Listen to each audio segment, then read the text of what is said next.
And now, direct from the Polish patio, it's the DIFHL podcast. With your hosts, Keith and Chris. Hello, welcome to the mid-season edition of the DIFHL podcast. Episode 6, 7, I think. I don't know. This is the episode after the car incident. Yes. But, we just thought we'd get together. I wanted to try to explain a little bit on this rookie thing that we're trying to implement next year. It's not 100% yet, but I think I'm pretty close to where we can present it to everybody. But I'll explain a little bit today. I have some questions from the audience, and then Chris and I decided we'll just kind of run through everybody's team and just see what we're thinking about, what they're doing, and where we're going. I mean, I think we passed the halfway point of the year. I don't know if it was last week. I think it was last weekend or the weekend before. Yeah. It might have been last weekend. It's a little thrown off with the Olympics. Yeah, because usually we have the trade deadline in February, which is I like to hit it on President's Day, so we can all be off. But this year we're going to have it on the 16th because February is pretty much wiped out by the Olympics. So now, side note from our league, do you think what's the NHL going to do? With what? That the small rink, they said they don't want to play, so I don't know. Maybe they can't reschedule the game, so they move them somewhere else. I don't know. Maybe. How do they not have an Olympic-sized rink somewhere? I don't know. Where the hell is it, anyways? I don't care about the Olympics. Is it Oslo or something? Norway? Truthfully, I don't even know. I don't really watch the Olympics that much, but anyways. Yeah, I don't know. I don't know how they can make it smaller like the old. Obviously, it's like tiny and Yeah. I don't know. Not sure, but So we're gonna be shut down anyways for. Yeah. I think we have like one playoff game, maybe two, and then we shut down for a month. So like you could be like up 2-0, and you have to wait a whole month before you beat Doug. That could be though if you have somebody injured. And then all of a sudden they get a month rest. Yeah. Or you have then all of a sudden they're back. A Kachuk brother and they get hurt in the Olympics. Nope, he ain't playing. He is skating, but he ain't playing. Yeah. So, anyways.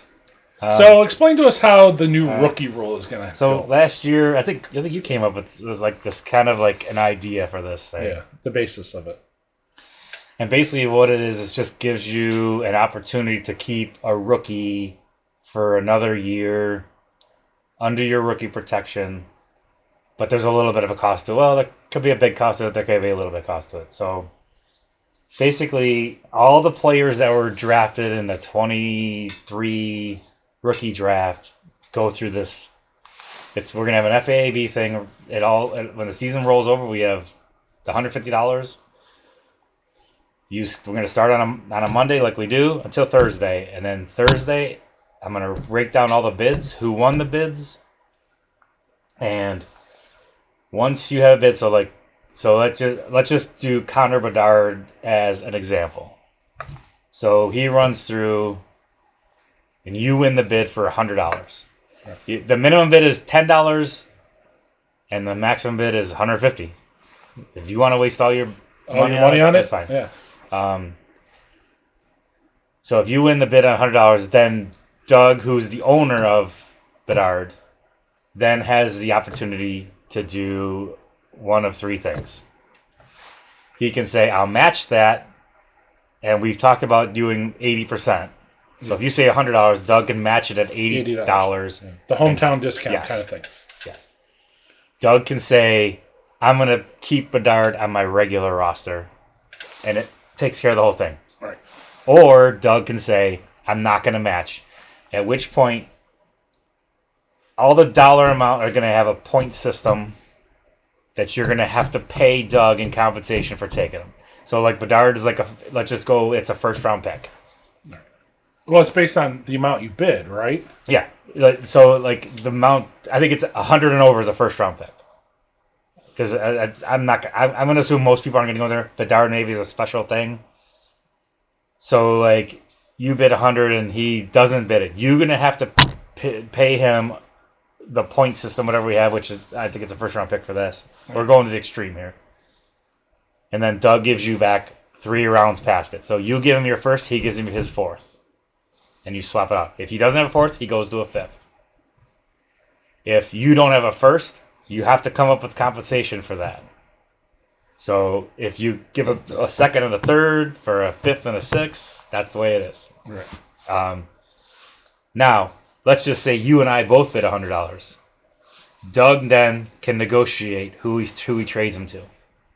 So if me and you both have $100, Doug could say like, well, you'll give me what for him, and I'll give you up for him, and whatever bid he takes gets that player, and you still have to compensate him. But the compensation will be the trade.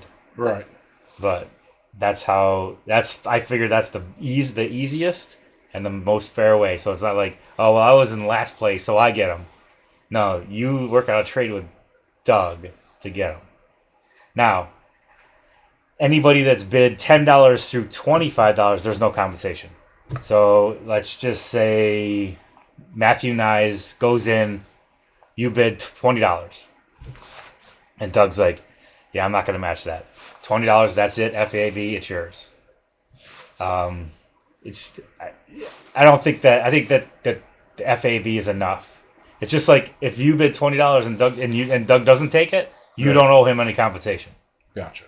It's only if it goes over, like, I think it's 25. Maybe it might be 20. If it's over 20, then I think I set it up where like $20 to $25 a fifth round pick, 25 to 30 is you're paying a lot of money if you're starting to do first, second, and third round picks. It's mostly like fourth, fifth, sixth in there because it's just a rookie, and what we're basically doing is giving an evaluation of like how much a guy is worth. Like if it's Bedard, it's $100. That's what he's worth. So then you're gonna have to pay for that. Like if Doug says I match, he pays $80. He loses $80 in FAB. Or he says, I'm just gonna keep Bedard on my regular roster. After you win the bid, it's then up to the person that owns the player. Now, I'm trying to think of a player that wasn't, but let's just say Steve Smith was cut by Cheek to Vegas last year, and he gets up the bid, and you say, I'm going to try that. There's no compensation for that. Okay. If there's no owner, you automatically win the player, and the only compensation is the FAB. So, like I said, if you get 20 players, they all get value, and then like if nobody gets bid on, they just go right back into the free. They're right into the draft. Gotcha. It's only the players that are bid on that we then go to the next step. So I think it's a pretty cool way to do it. And like I said, we're determining the worth by bidding on them. Right. A player's worth what somebody's willing to spend. Yeah. So like I said, if I have Logan Cooley and I don't bid him, and you bid like $30, and I said, well, I'm going to match that. Yeah.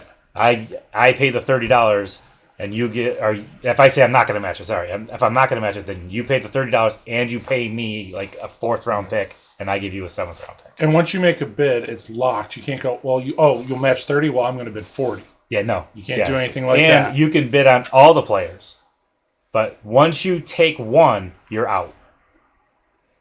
So, like, if you bid on 5 players for $50, the first one you get, then the next one. Well, I don't think I can see people's bids. Matter of fact, I know I can't. So we'd have to like go on the honor system then. Okay, Chris won the bid, and then everybody else sends me their bid. So, like, say you won it for $40, somebody can't go, well, I bid $40. Right. So after that, you say, well, I bid this, because like when we bid on FAB now, I can't see what you guys bid on. I can't like go in. There's no way to go into the system and see what you. I think there's a way to see what you lost. All right. I'd have to figure that out. I thought there was a way you could look to see who lost a bid. I think the fairest way is after you make your bid, take a screenshot of it. Yeah, do that. And then at the end, everybody just sends their screenshot. Yeah, because I don't want to see your bid. Right. It's like when we were having that issue last week with the website. People are like, "I'm gonna do this." Like, don't tell me who you're doing. Right. Because I don't want to know. Because what if I want that player? I don't want it to seem unfair if I bid. Oh, Chris wanted it for $30, and I put. Oh, I won for $31. Yeah.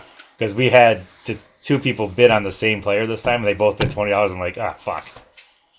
But this is the way I just put them in. But right. I think something was wrong with the system. I don't think that was us. Yeah, it was weird because I had like 3 of them go through fine, and then the 4th one, I got those weird errors. And no matter what I did, how I moved the player or anything, it just wouldn't go through. So that's when I just put in the bid for him, and then you contacted me afterwards, and I Yeah. knew I was going to drop Bennett. So Right. Like I said, Matt did the same thing. He put in Uyghur, but then after he goes, I don't want to drop Uyghur. I'm like, that's fine. I just change it right away. yeah, If that, I mean, I think that's the fairest way to do it. Just all right. there was not another way to do it unless you. I mean, I'll look at it. I think maybe I could see somebody who lost a losing bid, but so another thing too is so right now, who knows if I'll trade him. South Lakeview has Connor Bedard, Leo Carlson, and Matthew Nyes. They're all in it. Once the Bedard gets bid on 100 and Doug is, I'm going to match that. He cannot go for the other two players. The only thing he can do with the other two players is add him to his regular roster. He can't match it because he only gets one. Okay. So He gets one match. So he goes, Bedard, I'm going to keep in my rookie pool. Okay, Carlson's next. And he goes, he can't match it. He can only put him on his regular roster or give him up. So you only get one. So that's probably one of the downfalls of having too many of those rookies. But we all have extra rookies. But so Yeah. I just want to see. I don't think there's anything else that I was trying to think of what else we had.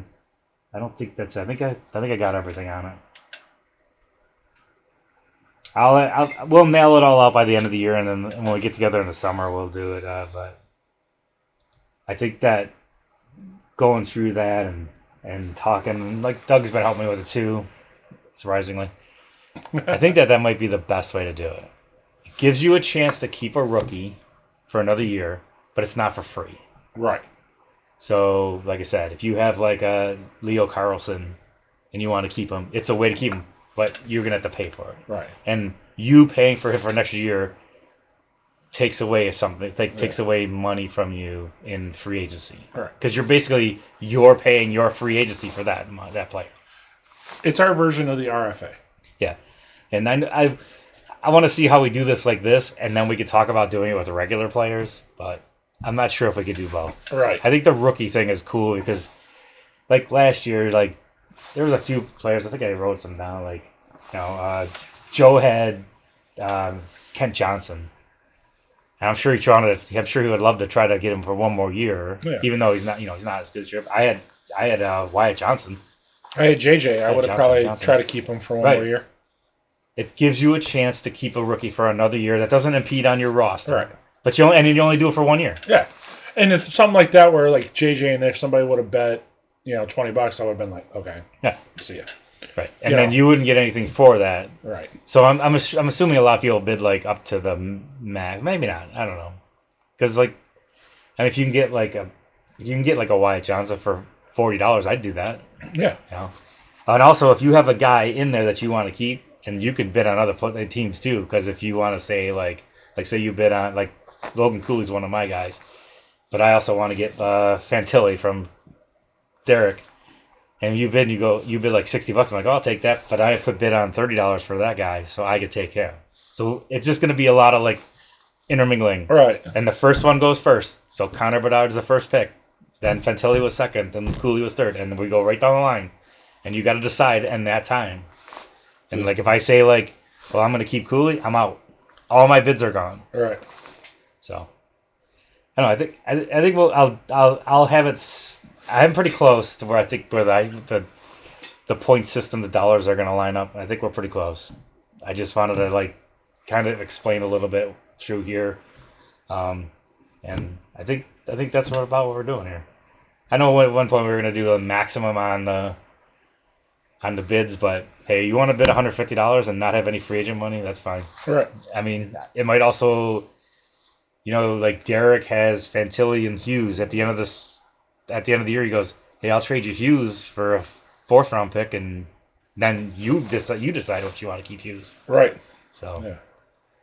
Or you just say, well, man, he's not doing so good. Throw him back in, and then he just goes right back into the regular draft. And then once all the 20 players are done, we're done. We just go, if I keep Cooley, he goes right back to my rookie roster, and I don't have a spot on my rookie roster. So I think that's about it for now. I mean, I'll get more of it set up in by the end of the year, but I'm pretty close to, because sometimes I tinker with something and go. It's more the chart that I made, like who to do. So I think I'm pretty close to it. And we'll set it up, and then anybody has any questions, obviously we can answer anything. But I think that's a cool way to do it. I think once we start getting into it, people will be like, "Yeah, it's pretty cool." Yeah. I think you'll start like watching your rookies a little more. Maybe I don't know.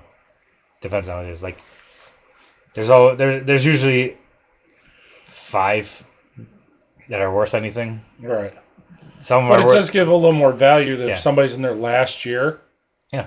and you're trying to trade them, well, be like, oh, he's lost his year. No, you could hold Yeah. on to him for another year if you want. Yeah. So Yeah, like there's some players like I know Jeremy has like Luke Evangelista. He's like almost on the cusp of becoming a pretty good player, and he gets to the thing and he's like, I'm gonna try for one more year. It only cost me like this so many dollars. yeah. So we'll run it through next year. I mean, if it doesn't work out, it doesn't work out. If everybody loves it, we can keep going. And yeah, Well, yeah, like I had Pinto until last year, and now this year, all of a sudden, he's turning into. Because sometimes it takes a guy an extra year. Yeah. Or Quit they don't gambling. get to that 250 games and so like yeah. Yeah. All right. So anyways, that's the rookie pool thing. I did also want to say one thing. I've had a few people ask me questions about like, can I drop somebody from the rookie pool? The rookie pool, the prospect pool, whatever you want to call it, we always call it just rookie pool. That's just the way it's been. Is separate from your regular roster. Right. So you cannot drop a rookie and then pick up a regular player. The rookie pool is completely separate. It was built a long time ago by one of our founders, Joe Biondo. A system to have rookies, a system to draft rookies, Right. and we've been doing it for 20 some years. And it's worked. Yes, this is Joe did this right from the beginning, and we've been doing this for since then. I mean, I think we added on like a larger roster. Used to be one. Well, it went from 3 to 5, I think. Didn't it? I think we used to just do 1, then we did 2, but I think then we moved into 5. I mean, if somebody wants to bring up that we add an extra roster spot, I'm open to talk about that too. So, we can talk about it at the end of the year. If this causes an issue, we're like, man, I don't have any room. Right. Maybe an extra roster spot. We can do 6 rookies. I mean, I'm not opposed to anything with that. Yeah. I I always wonder if there was something that we could do when you have somebody that's on injury, if you could put them off, that you could pick somebody up, but once they come back, you have to drop that person or something. I mean, it's anything can be talked about. Yeah. But it's kind of like when you do the player that doesn't meet the qualifications for the rookie spot, which is 25 games. Yeah. Then you get them for an extra year. And I think you had Frazier Minton. I think Pat has Callum Ritchie. Like, they didn't play, they got sent back down. Right. I mean, that's a benefit of picking later. And I did that on purpose because you pick I knew. You're in the later in the draft, and you're like, well, I'm going to pick this guy. He's not. It doesn't count for this year. Hey, that's the way we set it up. Yeah. And then I think we talked about this last time, but every one of the rookies, any one of the players, have to go through the rookie draft. So, like, even if the rookie draft is on the 15th of November, and this guy starts on the 16th and plays 50-some games, he still has to go through the rookie draft. He can be picked up, but he can't be kept. So I think we had the kid from Chicago do that this year. The forward. Frank Nazar. Yeah, he played like 53 games, but because he didn't go through the rookie draft, he has to go through the rookie draft. Yeah. So I just think that's the fairest way to do it. And plus, that adds another guy to your thing. No, but how many years does that take? Because it's only in 1 year. So, like, if he plays 50 years in a season, he has to go to the rookie draft next year. Right. Or if he doesn't play, let's say he plays 50 games 1 year, doesn't play the next year, he's into the next rookie draft. Okay. He has to go through a rookie draft. Okay. That's very rare. I don't even know if that ever happened. I was just thinking because I was looking at Geeky, right? From Boston. Yeah. Geeky. And he was like a rookie for like 2 years, and then as long as they go through our rookie draft and meet the NHL rookies, if that's it, if he starts playing in September, he goes to the rookie draft and he plays 21 games, he's a rookie next year. They have to, if he meets the rookie standard. If you go into the Fantrax thing and it says an R next to him, that's a rookie. Yeah. The other ones you have to figure out is if If he Yeah. if he didn't play enough games and he went through, he still didn't play enough games, he's a rookie next year. So we go by the R, or if they did not go through the rookie draft the year before, and that's easy to find out. You just go look at the player and look at their game log and see when they started. And I usually try to go through, like last year I went through it and I found like 3 players. Bizarro was one. That kid from Dallas, Bouchel or something like that was another. So I should probably. I had this all typed out, written somewhere. Just got to find it, but it's a complicated system, I think, sometimes. But you just gotta let everybody know this is the thing. Like Right. I know a couple people like Matt Richala has asked me a few times, what about this, what about this, and I'm like, you can ask me anytime you want, as much as you want. It doesn't like Right. whatever. But it's a system that you just figure it out. That's all. And I think most of us got it. But the newer people, you just gotta explain a little bit more. That's all. But anyways, I think that's about for the rookies. Okay. Like I said, I'm gonna finish it all off, and I'll have something for the end of the season, end of the year party, or I'll send it out so everybody can take a look at, and even then we can tinker around if anybody wants to tinker around with it. But I think I got it pretty close to where I think it's fair for everybody. And like I said, if you want to keep an extra rookie, you just pay a little bit, or you pay a lot of it. But anyways, so the next topic I had is I got a few questions from the audience. Viewer calling. So Viewer mail. let's go from bottom to top. Does Chris Barmos use Jenkum? I had no idea what the hell I didn't that either. was. I looked it up. And basically they're harnessing shit. Yeah, I was smoking human shit when I saw that, and I was like, what the fuck does that mean? And then I was like, oh shit. Yeah. So, well, you have to answer the question. No, I did not know what it was until Pat texted that out today. I actually had to look it up. I'm like, never heard of that one before. You got us, Pat. You got me. Never did. I Yeah. never heard of either. For anybody that didn't look it up, basically people, I think in Africa, wasn't it? They mix their piss and their shit, and then they like ferment it in the hot sun, and all the gases fill up a bag or a balloon, and then they suck the gases and get high off of it. I'm like, Africa. Anyways, I'm not sure what Pat was doing when he figured that one yeah, out. I'm like, how did you know about this, Pat? But we're still friends. Yeah. Okay, the next question is, He's gonna say somebody came through the border with a bag of this stuff, and that's why. okay, who is made of, I think it's called Brittler glass? Josh Norris or Jack Hughes? I'll go with Norris. That dude just gets hurt all the time. Yeah. I gotta say Norris. Yeah. All right, we're gonna go with Norris on that. Norris. Yeah, because that he in that first game, I mean, he didn't even get touched. He just did that on the face-off and went face first One. down. Yeah, it's nuts. He's Yeah. great player when he plays, but yeah. Okay, the next question is from our viewer PL.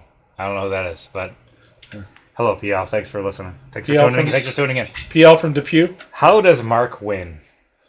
Well, I mean, It's not this year. not this year. Not this Matter year. of fact, he's had some injuries, but I mean, we've all had our injuries, but Yeah.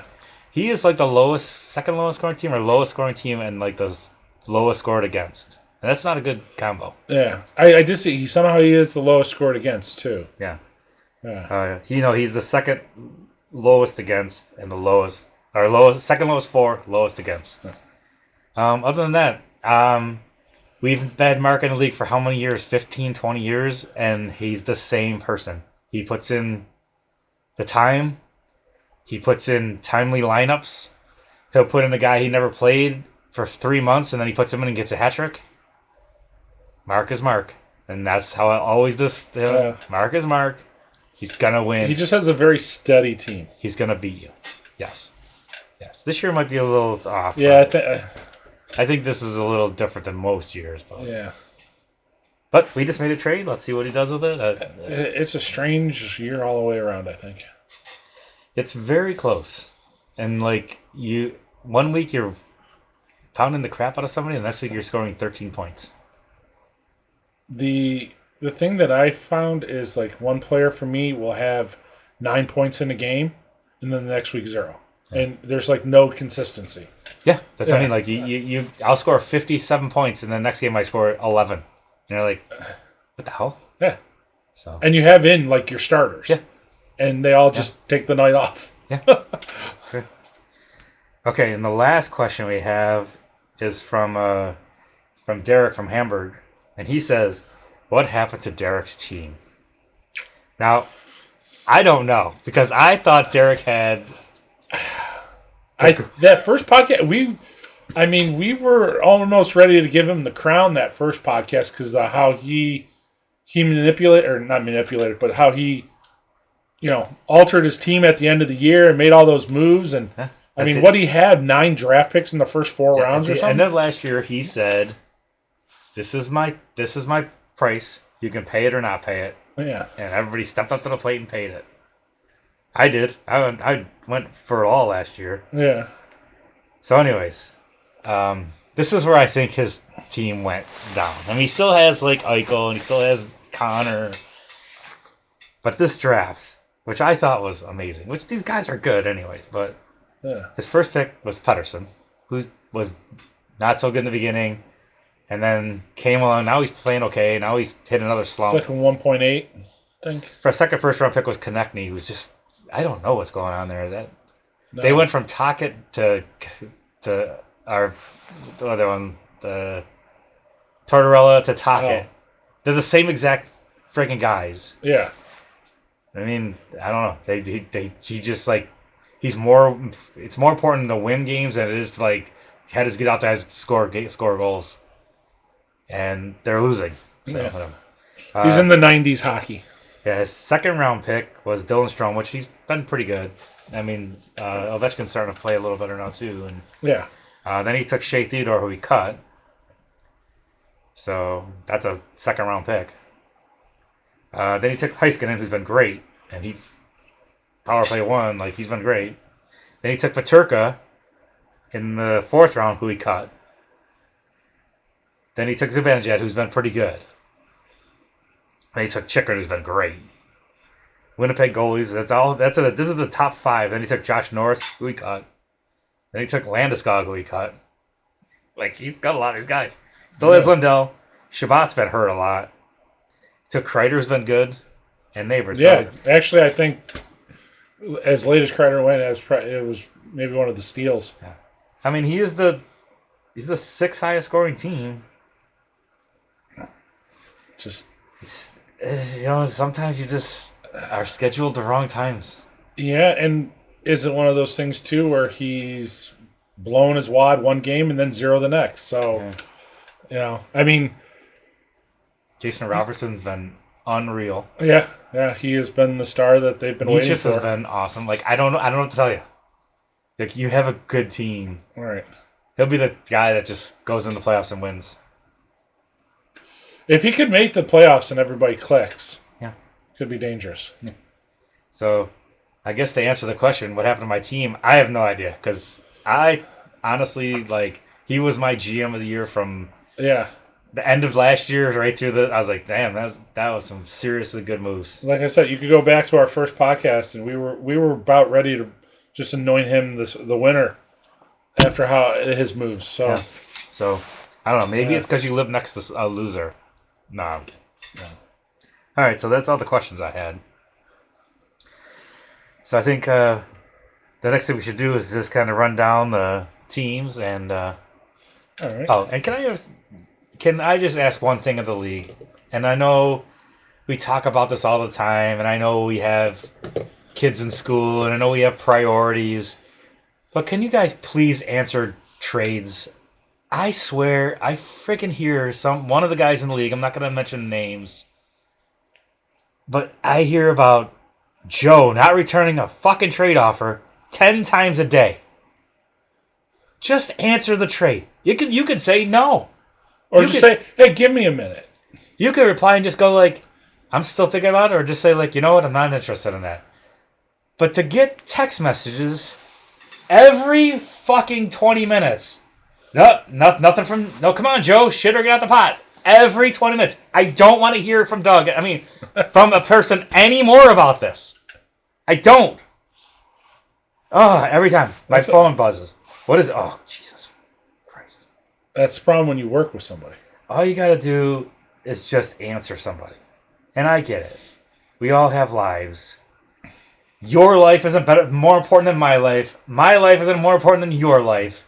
Just answer a trade. That's all I'm asking. Please. Please. I'm begging you all. It doesn't take much. Just in a day, just reply and say, nah, I'm good. Anyways, okay. So if we could just get past that, I'd be so happy. I'm really just don't want to hear about people not answering anymore. I mean, you could do it once or twice, but after 50 times, I've kind of had enough. Anyways, I'm All done right. with my tangent. I'm not as mad as Joe was in the car and on the podcast, but Which we will address. If you haven't done the service to watch the road trip podcast or listen to it, it was an audio only. You've missed some comedy gold there. okay. So I was thinking So- we'd go through each team. Yep. So You can either go from top to bottom or I bottom figure to we top. go from bottom to top. Bottom to top it is. Bottom to top. Okay. All right, so go ahead. Who is the last place team as we speak? As we speak, last place team is the Zippers. Eskenazi. Sorry. Yeah, I gotta be honest with you, it's a strange one to me because even when we were drafting, I was liking like every pick Pat made. He was picking them up. I'm like, I love it. I love it. Yeah. You were a fan of his draft. Yes. I remember that. Um, It seemed like Pat of old. I mean, he just made a big trade with Derek and picked up 3 players that I liked his players, but I'll see what happens with that. I think Pat kind of won that trade. Yeah, we'll see in time. I mean, Zibanejad has been great. Yeah. You know, I mean, not that it was like a disastrous trade or hugely lopsided. I think, though, if you look at it, Pat kind of won that trade on the surface. We'll see what happens. I mean, he traded off Matthews, but Matthews has just not been Matthews. Like, and just going by numbers, I don't think it changes this year. Now, I know you traded for him. I did. Maybe next year's a little different. Man, that's just not something's not right there. Yeah. Either he's hurt or something. I just don't know what it is. But I watched a few games. I'm like, this guy's not. That's not the guy that I used to watch. But anyways, Pat still got a pretty good team. He's kind of bounced through. I mean, Hedman's been hurt. He just got hurt again. He just re-aggravated something. I don't know. Just Pat's got a good team. He's got to be in it. We got to make it. Svechnikov's been a disappointment, sort of. Rob Thomas has been kind of a disappointment. So. So, moving on to 9th, we have the Whalers, Cheek to Vegas. Yeah, we kind of touched on Mark a little bit. I think Mark's got an okay team. I don't look at the team and go like, well, he could probably do something. Yeah. I'm just gonna go out. I think he'll. I know I talked to Mark a lot, and I think he's kind of waiting and seeing what's gonna happen. But I could see him being a team just goes, yeah, it's just not. It's not there this year. But whatever year Mark came in, there's 2 people in this league that have never missed the playoffs. Mark and Joe. And Joe's never missed the playoffs. He's been in it for 30-some years. Or 30 years, or whatever we've played. That's pretty impressive. But Mark has been in your league for 15 to 20, I can't remember what it was, and he has never missed the playoffs. Wow. And now we used to do what? Now we used to do 2. Now we do 3. So it'd be interesting if they both missed. But I think Mark's team's okay. Me and him made a pretty big trade. I picked up guys that I was kind of looking to bolster my team, and I traded away guys that I was having doubles and triples, and quadruples of. And I found myself not playing players because I had that guy, and I hate doing that. Yeah. It's kind of like if you have, like, the guy that we at our work, he traded Panarin for, like, the Vegas defenseman, Hannafin, just because he kept not playing, like, Trocheck. Because he had to play Panarin, and Panarin was doing anything. Right. That's always the worst because you're like, oh, this is a superstar. If I don't play him. Yeah. Like I was playing, I had Troy Terry and Gauthier, and I'm playing one. I'm not gonna play both of them in a full night. Right. And then the other one scored 2 goals, and the other one not getting anything. And then I did so. The only time that helps is when there's only like 5 teams or 6 teams playing that night. It's gotta be Yeah. and then I always think, like, hey, I got if you're an off night, yeah, they're great. Yeah. But I was finding myself not playing a guy because of the other one. Yeah. I think you're good if you double up on players if one is great and one is okay. But if they're both good, then you're like, I can't take him out over this guy. So Yeah. so anyways, that's really what I made the trade with Mark for. But I mean, he's got like William Nylander hasn't been good this year, and he's you can say whatever you want about Nylander. He is probably the best player on Toronto. He's great, but Toronto's just not them this year.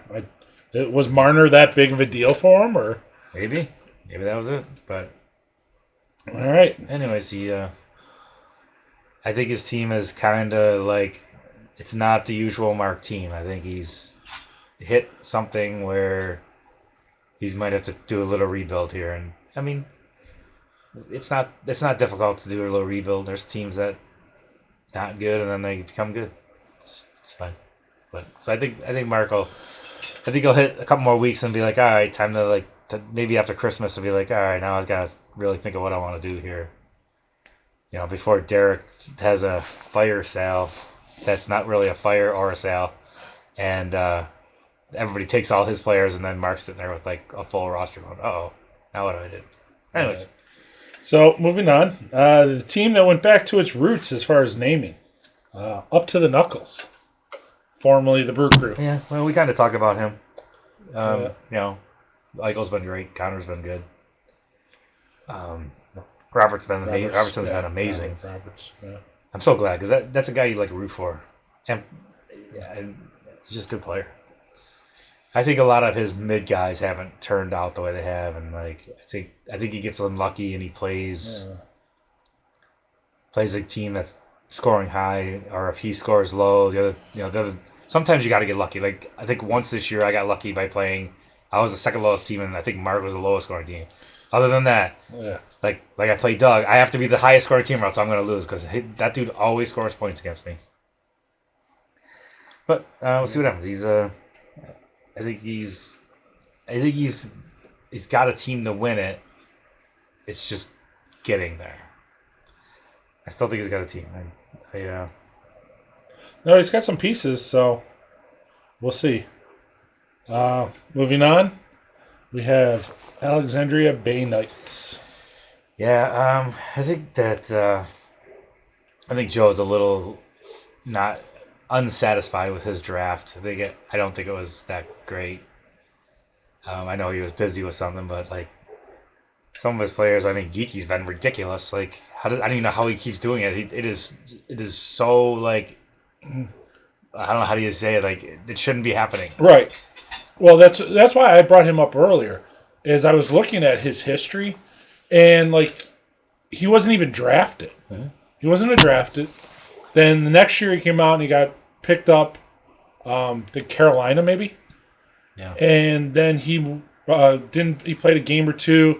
Then I think he went out to like Utah or somebody out there, played like a handful of games. Then he goes and he scores 20 and 30. Now he's on pace for almost 60. Yeah. I mean, his numbers, that if you look at them, are so unsustainable. They're not even close to being sustainable. I mean, and he's Boston, shooting like 20-something%. But usually shoots 11. Yeah. So, but hey, ride it while you can, I guess. All right. I mean, Joe's still got McKinnon. He was carrying his team for a little while there. But like I say, like Crosby's been okay. Thompson, Sabres haven't been that great. Their power play hasn't been good. But Fox got hurt. So I don't know. I think Joe is. Hughes got hurt. That was a huge loss. Yeah. When Hughes is out, that's not. I mean, when Hughes is in, he's got like one of the top teams. When he's out, that's a blow. Anyways, I don't know if Joe has the depth, but you know what? Anybody can get in the playoffs and do stuff. All right. Moving on. Blackhawks down. Did we miss a team? Nope. Oh, me. We're both 10-10. Oh, all right. So which one to do first? We'll do Blackhawks. Yeah, I think Matt has an up. he's 500. That's exactly what I think his team is. He goes up and down, wins, loses. It's like we were talking about. 1 week you're scoring a bunch of points, the next week you're not, and his team does that every week. I mean, Bo Horvat's leading the scoring, and he has Makar. So Bo Horvat's been having a crazy year. Yeah. And my and Rashawn's been having a great year. Excuse me. I don't know what's going on there. I mean, Ovechkin's starting to pick it up. Timmy Stützle's been having not a Tim Stützle year. So, Timo Meyer's been playing well, but I think he might have just got hurt. But what happens when Hughes comes back? Does he get deployed off power play 1? I don't know. But I think Matt's actually got a pretty good team. Like I said, it's a 500 team, and 500 teams have won the championship before. All about getting hot at the right time. It is 100% about getting hot. And who comes back from injury at the right time. Yep. And you don't sustain too many injuries while you're going into the playoffs. If we lose power, I'm turning on the other level of heat there. All right. Well, if we go dark, we'll just end it, and we'll just send out like. Actually, the camera will still go because it's on battery. The garage collapsed. Yeah. Anyways, so I actually think Matt is a 500 team, or maybe a little better than that. And like I said, 1 week, next week, he is the epitome of that. But I do like his team. He's got a good team. He did have a good draft. I like his team. Like I said, 500 clubs have won it all. Yeah. So. All right. Well, then the other 10-10 team is myself, the Knights. Yeah. I think you're doing well. I mean, you kind of like. I think you're like another draft away. Like I think your bottom half is not as good as your top half is good. Right. But then you don't have the bottom half. And like you don't have Kachuk, you don't have Barkov. When the Kachuk comes back, like he's been skating. Yeah. That's a boost. But Huge boost. It all depends on what he comes back to. Right. Does he come back to play a few games to go to the Olympics? Or does he come back to play? You never know. Right. Those guys are there to win championships. But yeah, I feel fine that obviously I'm trying to do what I can. I put some trades out there. I'm going to say I thoroughly enjoyed your attempts to make trades, and I think it's fun. Yeah, I don't care, dude. Anything you come up with I love it. Like, you offered like Doug a trade, and eventually it didn't work out, but what a great idea. Yeah. I love when people come up with ideas like. But trying to throw something out there and shake it up and I am trying to. I'm not trying to destroy. I don't think I have to knock mine down to the studs. I'm not the Sabres. I think I got a good core there, and especially next year when they're all healthy. Knock on wood that they are. Yeah. I think I got a good 5. So, but still trying to win this year and trying to see what I can set up. No, so. you got good players. As you just said, sitting right now at 500. If all of a sudden a couple players get hot, Kachuk comes back. Yeah. I could get him in the playoffs, and right. I think with Kachuk, Macklin, and Krill, I think those 3, if they get really hot at playoffs, I got a chance. And all you got to do is make it. I mean, yeah. A 5, 6, 7, 8 seed. I don't think they've ever won it. The championship. They made it to the championship. I don't think they've ever won it. The 4 seed has won it the most. They're like 5-0 or something. Not in the Fantrax era. Okay. The 1 seed has won it twice. The 2nd seed has won it twice. The 3rd seed has won it like once, and the 4th seed has won it like 5 times. But the last seed's never won. Not that I'm saying that anybody can't do it. I'm just saying that's just a little GFHL history. But yeah. No, dude, your team's doing good. I like it. Yeah. Okay, moving on. Now we get to the first team that's above 500 right now. South Lakeview's team. Yeah. And I just want to say one other thing, too. It's like, the standings, man, we are like, you can win 3 in a row, and you're in 4th place. So if you're like Pat, if he wins 3 in a row, he's in 5th place. Yeah. Like, the standings are so close. It's so great. This year's a lot of fun. Like, you win 2 games, and then I won 2 games, I'm in 1st. Like, oh, shit. I lose 2 games, I'm back in 4th. Yeah. Everybody's like right there. It's fun. And these doubleheader weeks can really move a lot. Because I was looking at yeah. going, oh, if I lose 2, I could end up in like 9th, but if I split, I could end up in 4th. Yeah. And that just so everybody knows that the doubleheader weeks, I find the most games in a scoring period, and that's a doubleheader week. So there's one more, and that's usually why the scores are so high. Yeah, in January, there's one more, and then that's it. But I always find every month with the highest game total in the scoring period. Yeah, and that's the doubleheader. So, anyways, okay, let's talk about South Lakeview here. South Lakeview was in first place for a while. I think Doug is a team that we talked about Matt going up 1, down 1, up 1. I think Doug goes 2, then 1. Yeah. So he's always good for a couple games and then bad for 1. Right now he's on a 2-game win streak. Yeah, he was down for a little bit. Now he's but I mean you could say whatever you want about Doug's team. Doug's team is pretty good. Well, right now, like you said, he's a down week. He is the lowest scoring team in the league right now. Yeah, I'm saying like Doug isn't a 1 up, 1 for down. This week. Doug is 2 up, 1 down. Yeah. Sometimes 3 up, 1 down. Yeah. But so if he loses both of his games, which he is trailing, he's trailing to Pat, and he's trailing to the Carjackers, which we'll get to shortly. He's all of a sudden back to 500. Yeah. I also think Doug is not. I don't want to say he's top 50 because he has more than just top guys. Right. He has like good 6, 7 players, and then it kind of like lets down a little bit. Like he's made a few drafts that were like Holloway, Byfield. They've had bad years. Yeah. He picked them pretty high. Like I think they protect Byfield. He did. And he just let him down. But that's the problem with Jim Montgomery in the LA. He's not an offensive coach. He is a structured, play a defense, score opportune goals. Left wing trap. And that's what he does. But I mean, Mark Stone is great. He gets hurt. Anyways, I think Doug will be there at the end. I mean, you hate to say it, he is the champ. He just got Brady Tkachuk back, so. Yeah. So, but the only thing about Doug is that he just doesn't trade anymore. So. I know. It's a shame. I think I said to him one time, when you come in this league, you're like, I'm gonna trade everybody, and then a little like a year or so later, you're like, I'm gonna trade some people, and then a little bit after that, you're like, I'll trade. And then you get a little older, you're like, no, I'm gonna trade, and then you just don't trade anymore. And now that he hit 40, I think that's the age where you stop trading. I mean, like, Pat used to trade all the time. Yeah. Not picking on Pat. You barely get trades from Pat anymore. That's true.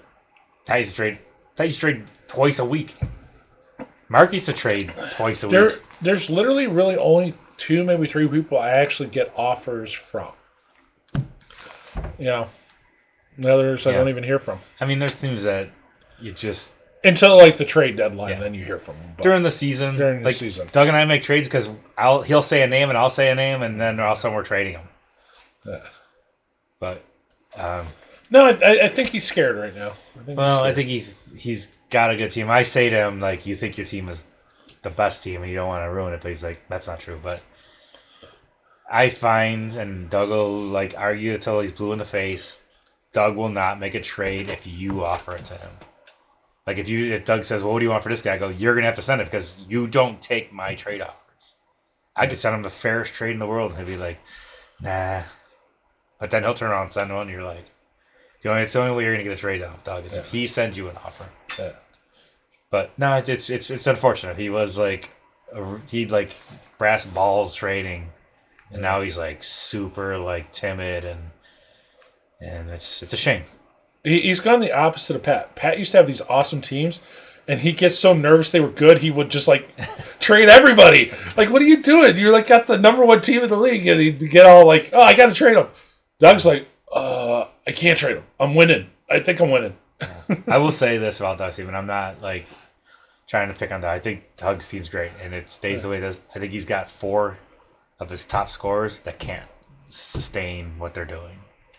Leo Carlson's not scoring 140 points this year. Bedard's not scoring 121 points this year. Right. There's going to hit a point where they stop scoring. It is known from back in the day when analytics started that they just cannot keep. But he also has like Raymond who can continue what he's doing. He has a Right. couple guys that Kachuk can do what he's doing. So I mean, long gone are the days that we used to have like the Gretzky's and the Hulls Yeah. and those kind of guys who were just just the whole season, right? yeah, I mean, like I said, Bedard, he's doing great, but it's totally unsustainable. He's shooting like way over he should be, and it's I'm glad he's doing well, but I don't know how long it's gonna last. All right, moving on. I'm going to say kind of the surprise of the year. Nice to see the Carjackers. Yep.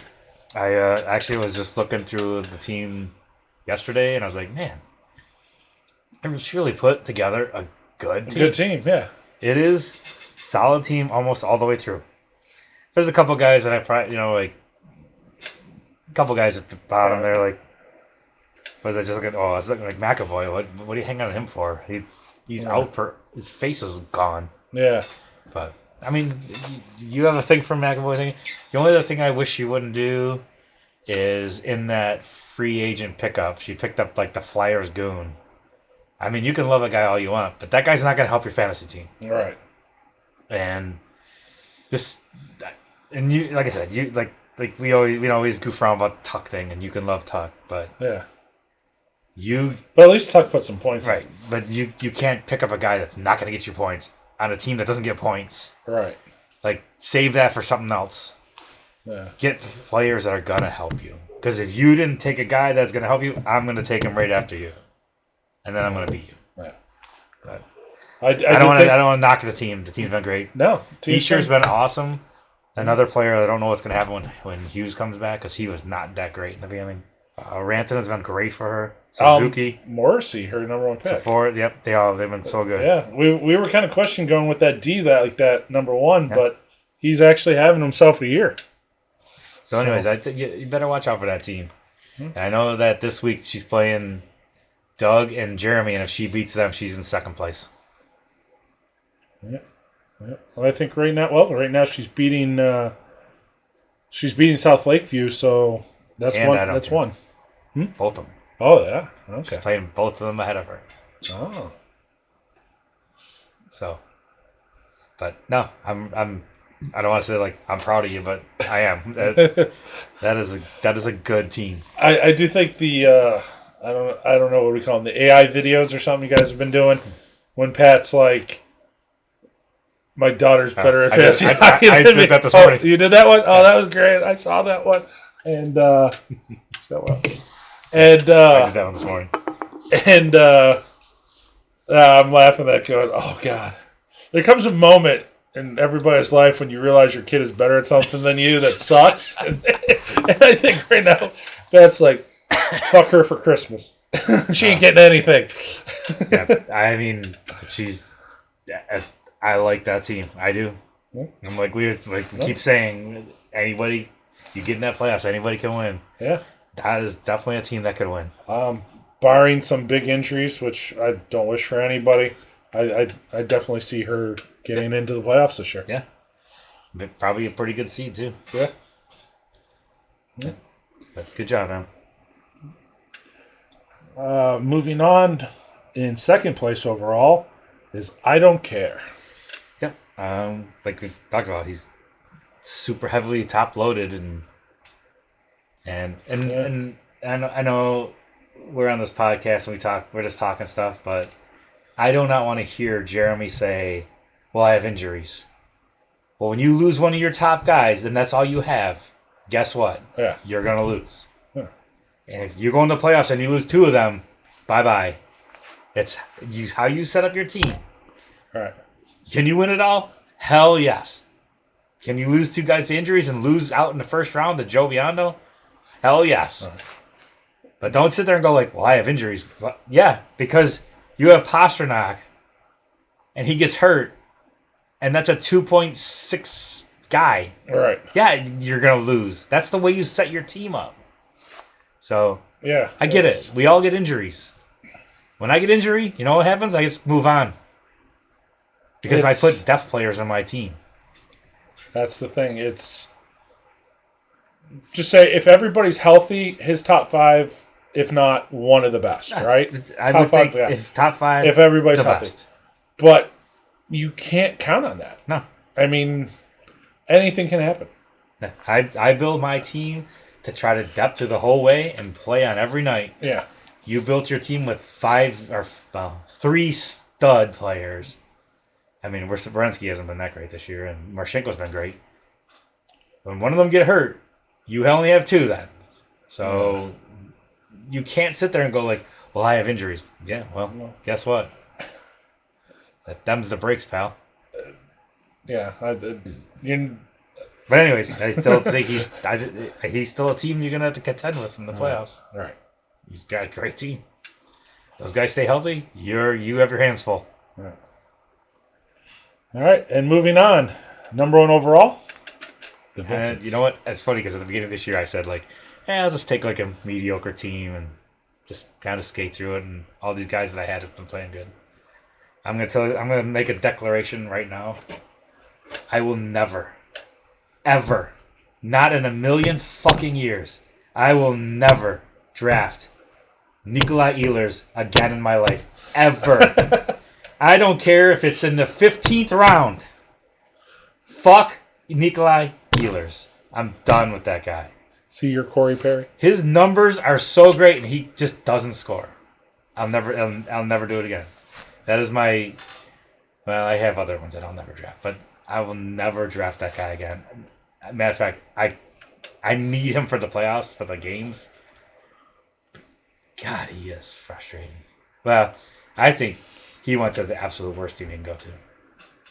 That team just, you're not going there for offense. That's just not built for offense. No.